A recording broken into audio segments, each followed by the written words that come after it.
আজকে হঠাৎ করে আমার এত খিচুড়ি খেতে ইচ্ছে করছিল, তো ভাবলাম বড় জালকে বলবো আজকে আমাদের জন্য রাতে ভাত দিবেন না, খিচুড়ি রান্না করে খাবো। ও মা, এখন তো আমি নিচে এসে যখন মুরগি নামাচ্ছিলাম যে মুরগিটা দিয়ে রান্না করব আর একটু খিচুড়ি রান্না করব, তখন এসে দেখি আমার জাল তো আজকে খিচুড়ি রান্না করবে। তো পুরাই প্রিপারেশন নিয়ে নিচ্ছি, এখানে আলু ভর্তা করছে, চেপা ভর্তা করছে আর খিচুড়ি অলরেডি বসাই দিছে। আমি তো ভাই এত খুশি হয়ে গেছি যে হঠাৎ করে মনে মনে চাইতেছিলাম বিকালবেলা, আর সন্ধ্যার সময় এসে দেখি আমার জাল তো পুরো এখানে রেডি করতেছে খিচুড়ি। আমি সকালে জানিও না আর খিচুড়ি অনেক বেশি পছন্দ, আর আমাদের বাসায় না প্রায় খিচুড়ি রান্না করা হয়। তো আজকে না ভাবছিলাম কি যে খিচুড়ি খাবো, তো ভাবিকে বলবো রাতে ভাত দিতে না, মানে যেহেতু অন্য কিছু যদি রান্না করতো। এখন তো এসে দেখি যে ভাবি চাপা ভর্তা করতেছে আর হচ্ছে খিচুড়ি রান্না করতেছিল। ভাবি একদম সবকিছু মিলে চাপাটা ভর্তা করতেছিল, আর আমি কয়েকটা পেঁয়াজ কেটে নিচ্ছিলাম যেহেতু আমি মুরগিটা রান্না করব। এটা কিন্তু রমজানের অনেক আগের ভিডিও, অনেক আগের, প্রায় মনে হয় 15-20 দিন আগের। কি বলবো, মানে এডিটিং করতে ভালোই লাগে না, এডিটিং করতে যেমন তেমন, কিন্তু আমার না ভয়েস ওভার দিতে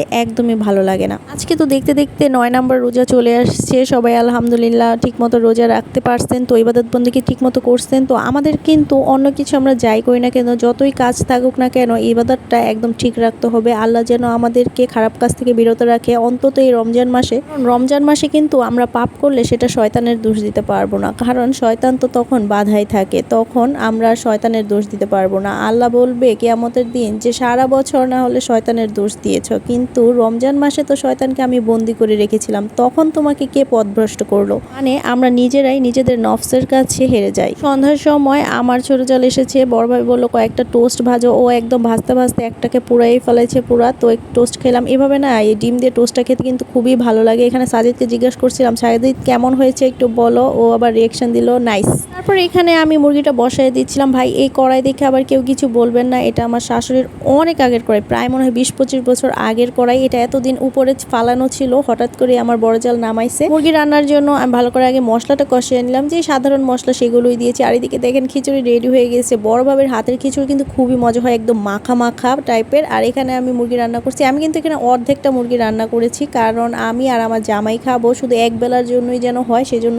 মুরগি না তেমন একটা ভালো লাগে না, খিচুড়ি টিচুড়ি দেখাইতে বেশি মজা লাগে। এখানে চাপা ভর্তা, একটু আলু ভর্তা করেছে ভাবি। তো এখন আমি খেয়ে নিচ্ছি। আমি প্রথম খেয়েছি একদম সবার ফার্স্ট। আমার এত খিচুড়ি পছন্দ কি বলবো। তো একটু লেবু চিপড়াইয়া, একটু মুরগির মাংস, একটু চাপা ভর্তা নিয়ে তারপরে পেঁয়াজ দিয়ে খেয়েছি। এখন তো আমি ভয়েস ওভার দিচ্ছি, আজকে হচ্ছে রোজা রেখেছি। তো রোজা রেখে এখন লোভ লাগতেছে, আল্লাহ মাফ করো মাফ করো। চিন্তা করছি আজকে ইফতার টিফতার খেয়ে তারপর সন্ধ্যা রাতে খিচুড়ি খেয়ে ফেলবো। আমারও এখন একদম পুরা লোভ লাগতেছে ভাই, আমি কিছু করার নাই গা। আমার কিন্তু খিচুড়ি খুব পছন্দ, আর যে কয়বার বলবো। আমি আমার জামাই আমরা দুজন পুরাই এক, আমাদের দুজনেরই খুব খিচুড়ি পছন্দ। এখানে আমার জামাই খাচ্ছিল, ভাবি সাজিদকে খাওয়াচ্ছিল। তো আজকের ভিডিওটা এই পর্যন্ত, আশা করি ভালো লেগেছে। ভালো লাগলে আমার পেজটাকে লাইক ফলো শেয়ার করবেন। আল্লাহ হাফেজ।